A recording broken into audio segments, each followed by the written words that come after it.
E a palavra de hoje é essa: inimigo, não ignoramos as suas intenções. É difícil um pouco falar desse tema, eu já falei algumas vezes, mas ele é importante. Tudo aquilo que está na Escritura, tudo aquilo que está na palavra de Deus, precisa ser dito, precisa ser tratado. Nós somos chamados para pregar a Bíblia como um todo, e esse tema, ele é importante. O desconhecimento dele nos leva ao engano. Então precisamos saber quais são essas intenções, o que o diabo faz, quem ele é, porque se nós não pregarmos e explicarmos de acordo com a palavra de Deus, o mundo com certeza está explicando e está lançando as suas teses falsas, para trazer enganação às pessoas. Apocalipse capítulo 2, verso 3 e 4, traz aquilo que para mim é a história das mais trágicas de todos os tempos. É uma história que beira o absurdo.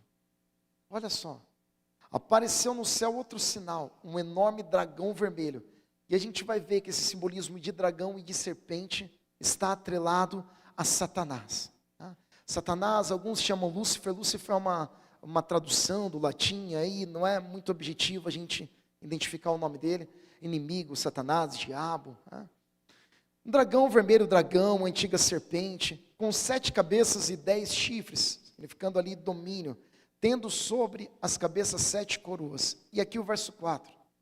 Sua cauda arrastou consigo 1/3 das estrelas do céu, lançando-as na terra. Esse momento aqui, descrito em Apocalipse, é o momento que Lúcifer, diabo, Satanás, o inimigo, o nome aí que você quiser dar, ele consegue armar uma rebelião no céu, e ele consegue convencer 1/3 dos anjos. Então imagina alguém que está na igreja há muito tempo, que já viu muita coisa, que já experimentou da glória de Deus. É fácil para o inimigo tirar essa pessoa do evangelho? A gente olha e fala, não, é difícil, complicado. Mas agora imagina os anjos. Os anjos viram Deus em toda a sua glória, contemplaram a face de Deus assim, sem nenhum intermediário. Hoje vocês estão com intermediários aqui atrapalhando, né? Sem nada, vendo Deus face a face. Eles foram convencidos por Lúcifer a se rebelar contra Deus.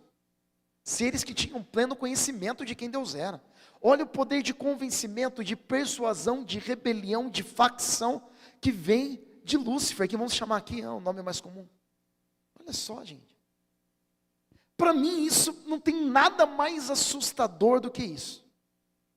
Isso daqui é para a gente ficar bastante atento com a identidade de quem é esse inimigo das nossas almas. E aí nós temos, nas representações modernas, essa série do Lúcifer.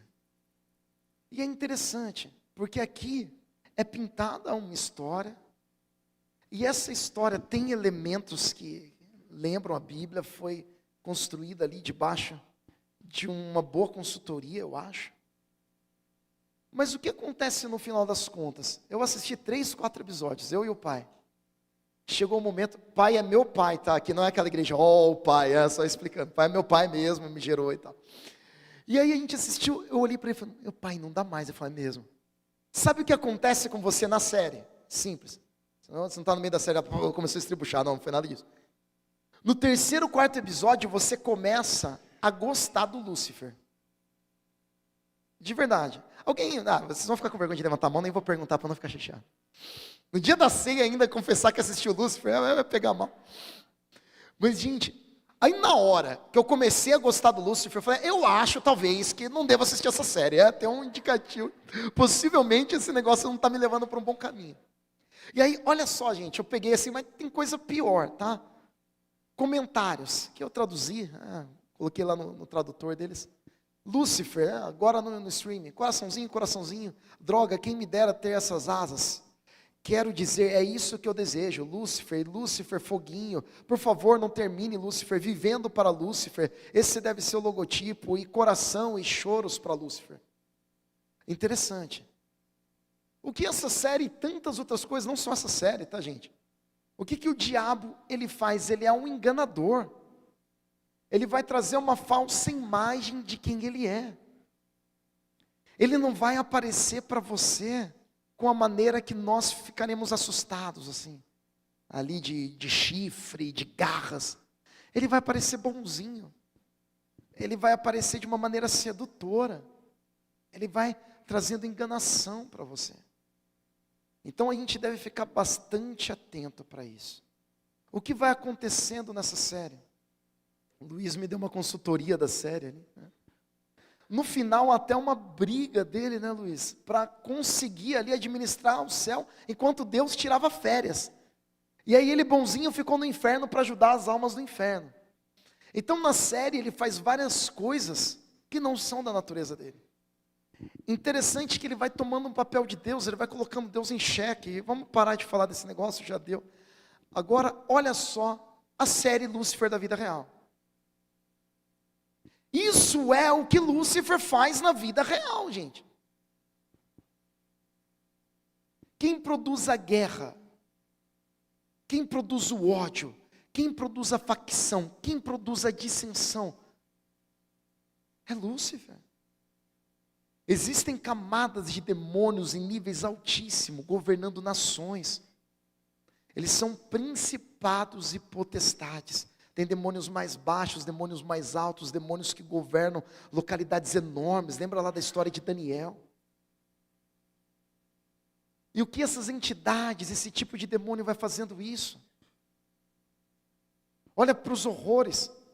Ilha do Epstein, quem está por trás? Lúcifer. Vulnerabilidade de criança, Lúcifer.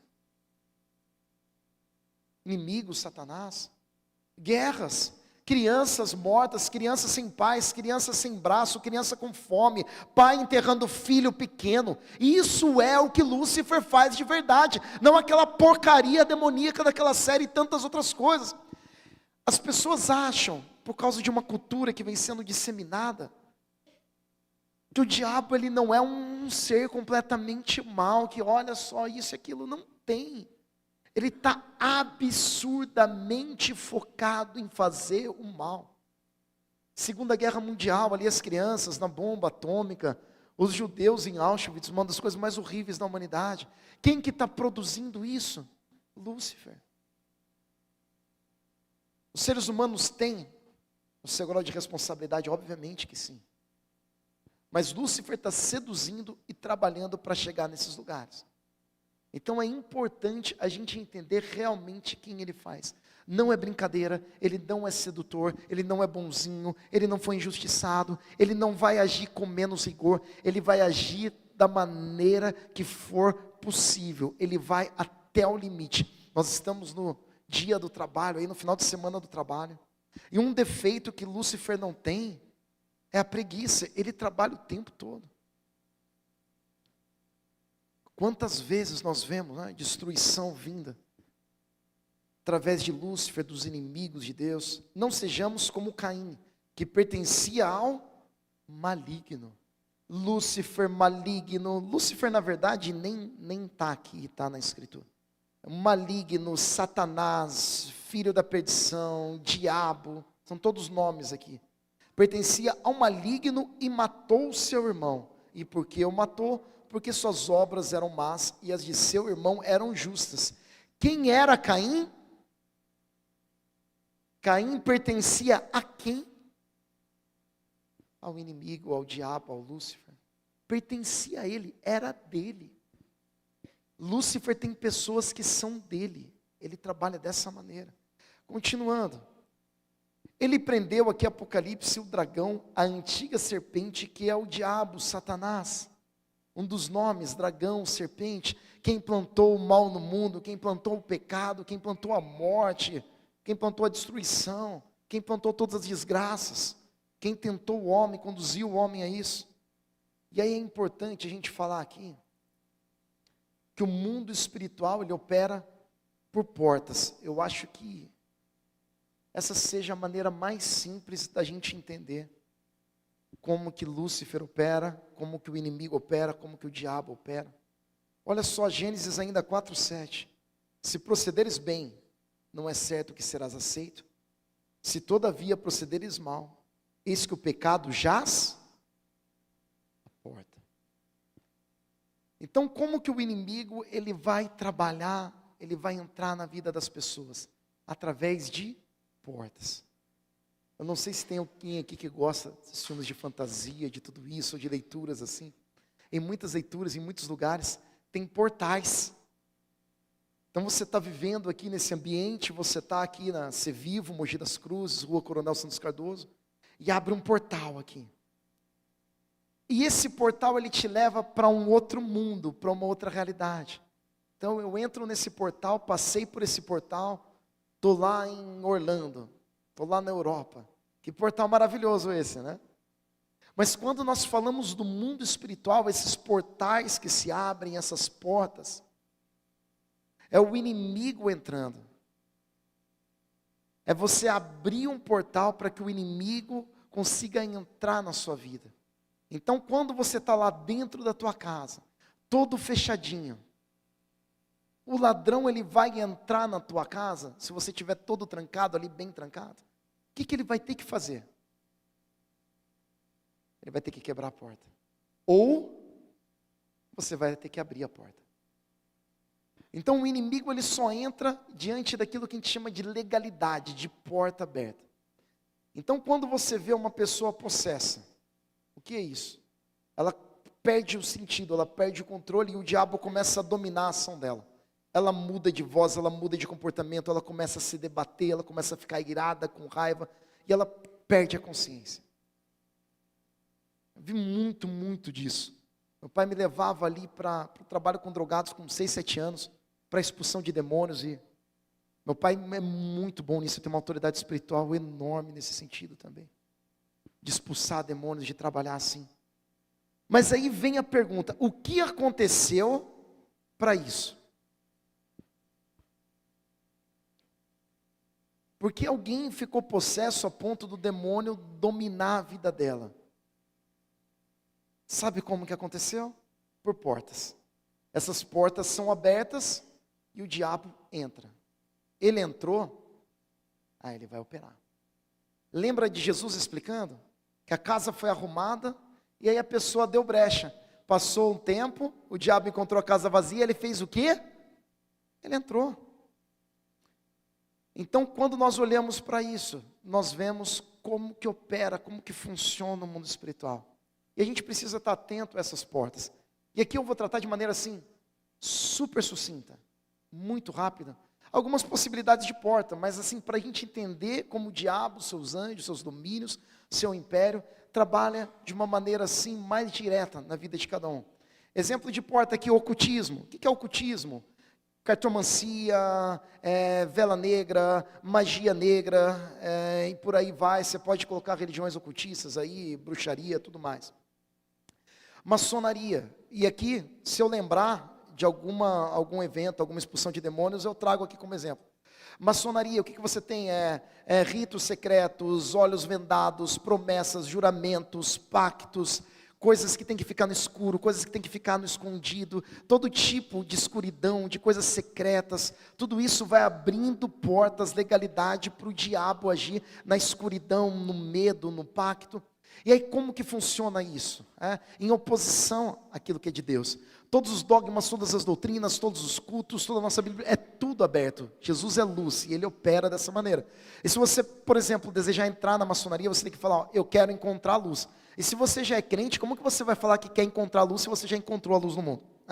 Então lá dentro vai tendo todo um tipo de manipulação nesse sentido. Mas eu falei que ia ser sucinto, vamos lá. Exemplo prático. A pastora Marli, junto com os pastores, estava orando numa casa. Orando, ela não sabia de nada. De repente, gente, no telhado, começou a mexer, começou a fazer um barulho. Assim.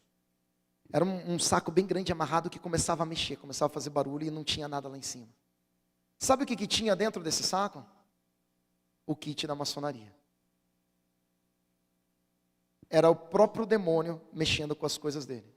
Eu muito criança, acho que eu estava com 8, 9 anos, meu pai levou uma pessoa em casa, e a pessoa era cristã, sabia tudo e entrou na maçonaria. E aí meu pai falou assim, olha Michel, vamos. Meu pai é um ótimo professor, ele põe a mão nas costas dele. Gente, na hora que o meu pai pôs a mão, ele deu um grito, né?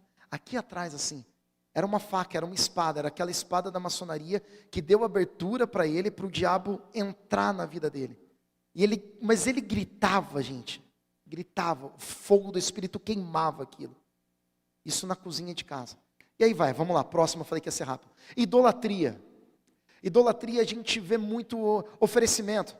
Então na igreja católica vai lá e oferece para Maria, e vai lá na igreja e batiza a criança debaixo daquele santo, debaixo de tudo aquilo. Atrás de cada santo tem uma entidade demoníaca, tem uma relação demoníaca que dá legalidade também. A gente sendo um país muito católico, a gente é bastante perigoso, eu creio que a maioria aqui já passou por alguma coisa assim. Espiritismo. Espiritismo é uma das que mais abrem. Por quê? Morto não vem conversar com a gente.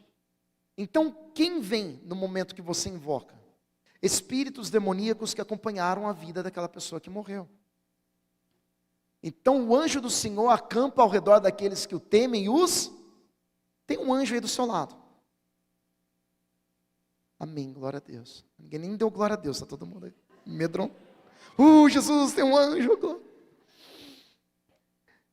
Só que o diabo anda ao redor. Então o anjo está aqui, fora ali, tem o quê? Ele mesmo. Né?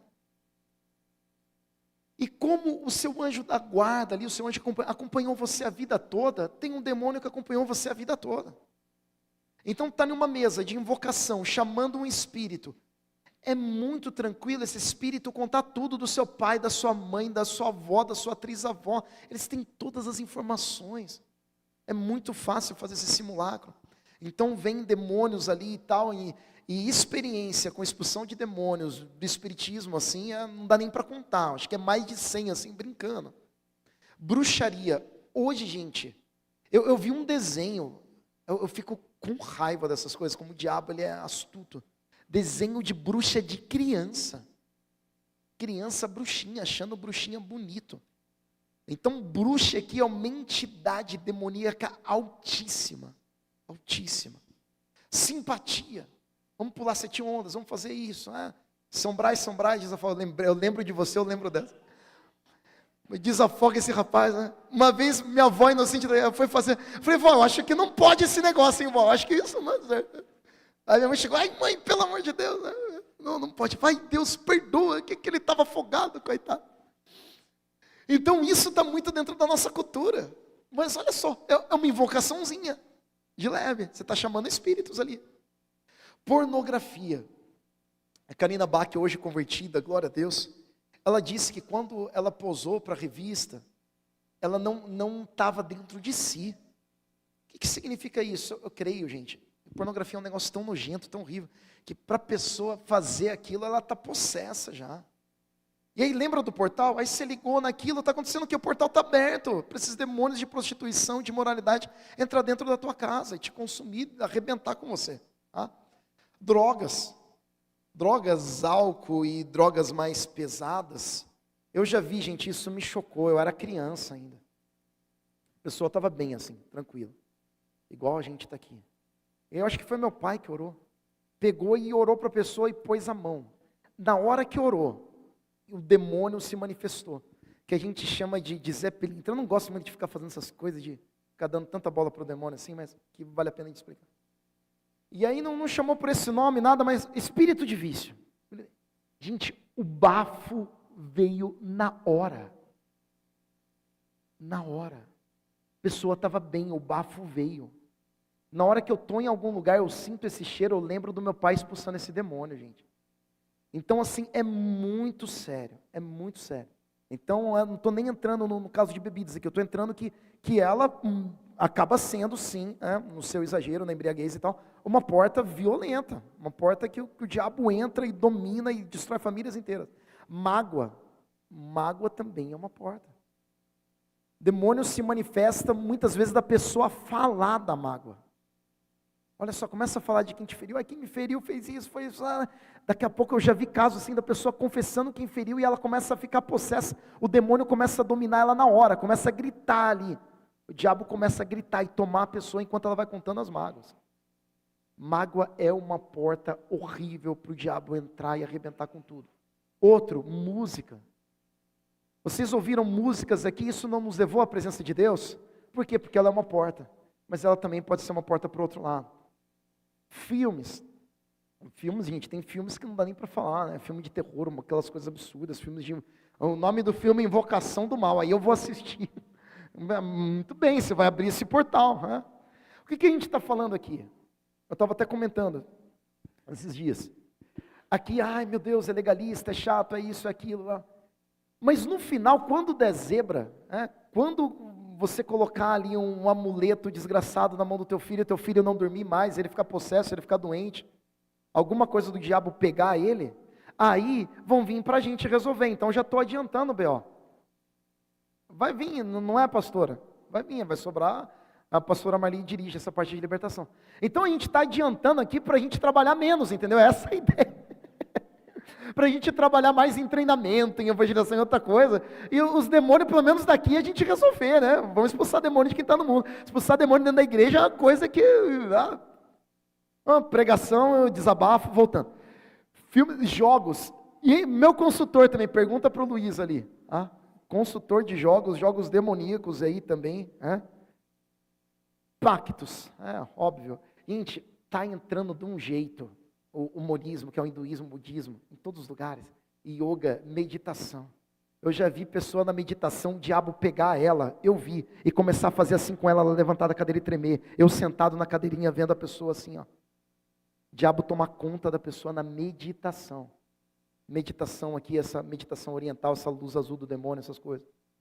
Então, gente, é muito perigoso. Hipnose, por que hipnose e meditação? São tudo coisas que mexem com a tua mente. Então, a hipnose abriu o portal, gente. Você está com o portal fechado, que o portal abriu. O que está doido para entrar? Então é uma possibilidade. Mantras, aquelas repetições, aquelas cabalas, tudo aquilo. Tudo isso também são portas. E vamos lá. Não é ruim falar dessas coisas, né? A punição que lhe foi imposta pela maioria é suficiente. Apóstolo Paulo, 2 Coríntios capítulo 5, verso 6. Agora, pelo contrário, vocês devem perdoar-lhe e consolá-lo, para que ele não seja dominado por excessiva tristeza. Portanto, eu lhes recomendo que reafirmem o amor que têm por ele. Eu lhes escrevi com o propósito de saber se vocês seriam aprovados. Isto é, se seriam obedientes em tudo.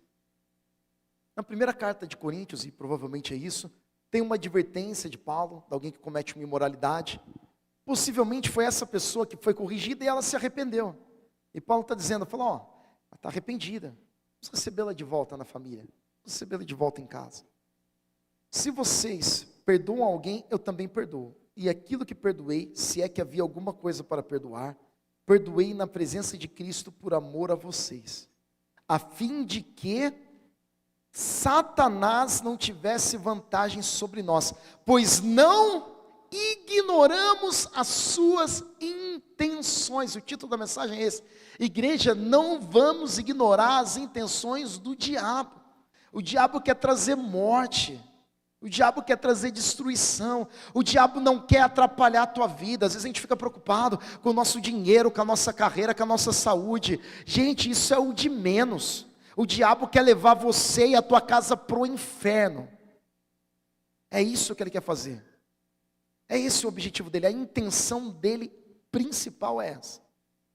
E aí existe algo na natureza do diabo que é muito interessante, que Provérbios ajuda a gente a entender. As 6 coisas que o Senhor odeia. E aqui a ideia da literatura hebraica é dar ênfase na última. 7 coisas que ele detesta: olhos altivos, língua mentirosa, mãos que derramam sangue inocente, coração que traça planos perversos, pés que se apressam para fazer o mal, testemunha falsa que espalha mentiras, e aquele que provoca discórdia entre irmãos. Se a gente fosse fazer uma lista, provavelmente eu não colocaria essa última como mais importante. Você colocaria? Eu colocaria provavelmente aí aqueles que derramam sangue inocente. Porque que armar contenda entre irmãos ou provocar discórdia entre irmãos é pior É detestável. Interessante isso, né? E tem outra coisa aqui na literatura, uma coisa linda. Você vai percebendo, ele vai dando todas as partes do corpo. Olhos, língua, mão, sangue, coração, pés. E aí, por último, a ação de todas essas partes do corpo é provocar discórdia. Sabe por quê? Provocar discórdia, espírito faccioso, que é divisão, é a manifestação pura do caráter, da estratégia e da ação de Satanás. Não ignoramos suas intenções. Qual a intenção que era naquele contexto? Causar divisão. Aquele irmão tinha que ser recebido de volta na igreja, não vamos dividir, não vamos excluir aquele irmão, vamos trazer ele de volta. Então, quando nós olhamos para isso, fica bastante claro. O que o diabo fez lá no comecinho que a gente leu, ele dividiu. Divisão, duas visões, é divisão. Então, o que o diabo mais ama é espírito faccioso, é divisão, é separação. É grupinhos que são contra outros grupinhos, pessoas que não conversam com outras pessoas. Isso na Bíblia é uma das piores coisas. E aqui tem um provérbio popular que ajuda muito a gente entender. Eu não sei quem já viu. Chapéu de dois bicos, quem conhece? Expressão. Glória a Deus, duas pessoas conhecem, então vou explicar. Chapéu de dois bicos é o seguinte. Oi, Dani, tudo bem? Ela, oi, tudo bem? Ah, é o seguinte, né? Caio não é fácil, né, Dani? O Caio é uma pessoa tão chata, tão horrível. O Caio é chato mesmo. Caio, você não imagina o que a Dani falou de você, cara. Você é uma pessoa horrível, você é uma pessoa chata, não sei o quê. E o que você acha da Dani? A Dani também não é fácil, né, Caio? A Dani não é fácil, viu? Não gosto da Dani também, insuportável. Dani, você acredita? Eu estava com o Caio lá, falou que você é insuportável, tá? Eu dei uma brincada porque eu é até meio gay fazer essas palhaçadas, né? Homem não faz essas coisas. E aí vem e faz, e bim. Gente, isso é o quê? Isso é pior que derramar sangue inocente. Porque o que vai acontecer depois? A Dani não vai aguentar olhar na cara do Caio, o Caio não vai aguentar olhar na cara da Dani, eles vão tomar ceia fazendo um faz de conta, e o diabo vai ter vencido.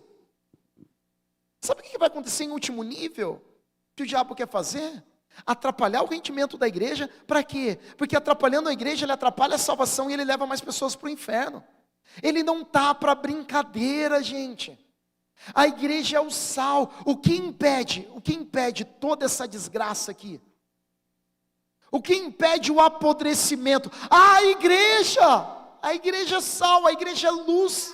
A igreja impede, lembra da carne seca, né? Com sal impede que a carne estrague. Isso é a igreja. E quando ele destrói a igreja, ele consegue fazer toda essa porcaria que ele quer fazer. Ele não quer só destruir a tua vida, a tua família e te levar para o inferno. Ele quer fazer da nossa nação, do nosso país, da nossa sociedade, um inferno, um domínio absurdamente controlado por ele. Então, aqui no Brasil não tem perseguição, não tem lá guarda lá fora, por enquanto, né? Mas o que ele vai fazer? Ele vai entrar dentro. Lembra de Ananias e Safira? Perseguiram fora, não adiantou, o diabo colocou dentro. Então esse espírito faccioso, essa divisão é o próprio caráter de Satanás. Olha só, gente. Diabolos, coloquei a palavrinha. Diá e balo. É você lançar alguma coisa no meio. Então eu estou aqui, seguindo o exemplo do Caio e da Dani, eu vou lá e eles estão em unidade e jogo uma coisa no meio deles. Eles não conseguem mais se conversar, ou ter amizade, eu separo. Lançar ou atirar alguma coisa no meio, é isso o sentido, diabalo. Então é isso que é a natureza do diabo, acusador, caluniador, aquele que divide, aquele que coloca um para um lado e outro para o outro. Então, gente, isso é absurdamente perigoso. E aqui, olha só, eu gerei essa imagem de Paulo, a igreja perdoando esse irmão. Olha que interessante. Aqui o perdão deles. E o que acontece com essa serpente? Quando há perdão, quando há unidade, a serpente tem que ir embora. Não ignoramos as suas intenções. Então existem todo aquele tipo de porta que eu mostrei aqui. Isso daí vai para a libertação. A gente já expulsou muito demônio assim, vai continuar expulsando e vamos resolver. Agora o segundo ponto é para nós que já somos cristãos. Por quê, gente? Porque o diabo planta essas porcarias no nosso coração. E a gente tem que tirar isso. Olha só, Jesus estava expulsando um demônio que era mudo. Quando o demônio saiu, o mudo falou. E a multidão ficou admirada. E aqui eu vou dar um pulo. Lá no verso 21, quando um homem forte, bem armado, guarda sua casa, seus bens estão seguros. Mas quando alguém mais forte o ataca e o vence, tira-lhe a armadura em que confiava e divide os despojos. Qual imagem é essa? Jesus está expulsando demônios. E o Messias, uma das características era ele expulsar demônios, porque ele é o Deus encarnado ali, ele é todo esse cumprimento. E aí na hora que ele está expulsando demônios, tem aquela acusação toda, e ele dá essa ilustração. Sabe como Jesus expulsa demônio? Tem aquele forte, tem aquele Lúcifer. Lúcifer pode causar, o diabo pode causar perturbações na natureza, pode causar doença, pode trazer cura. Olha lá, né? Lembra de curas no espiritismo, no hinduísmo e tudo. Ele pode mudar a natureza, ele pode causar tempestades. Olha lá a história de Jó, ele tem muito poder. Ele é muito valente. Ele tem uma autoridade ali inquestionável a ponto de até Miguel não repreendê-lo, de respeitar a autoridade que Lúcifer já tinha. E aí Lúcifer, diante de toda essa autoridade, ele está dominando. Ele é o homem poderoso que está guardando a casa. E está todo mundo lá dentro. São todos nós lá, estamos todos nós lá dentro. Só que aparece alguém mais forte que o valente. Quem é esse alguém? Jesus está mostrando, sou eu. Por que eu estou expulsando o demônio? Porque eu sou mais forte que ele. Jesus vai lá, amarra o demônio, tira tudo aquilo que estava com o demônio e ainda divide os despojos, divide as recompensas.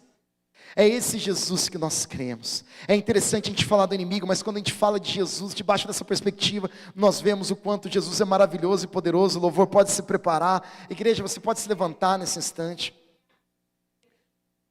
E o convite que eu faço para você nessa manhã, corri bastante aqui para a gente ter um tempo de orar, de fazer a ceia. A porta que nós precisamos abrir é essa. Eis que estou à porta e bato. Se alguém ouvir a minha voz e abrir a porta, entrarei e cearei com ele e ele comigo.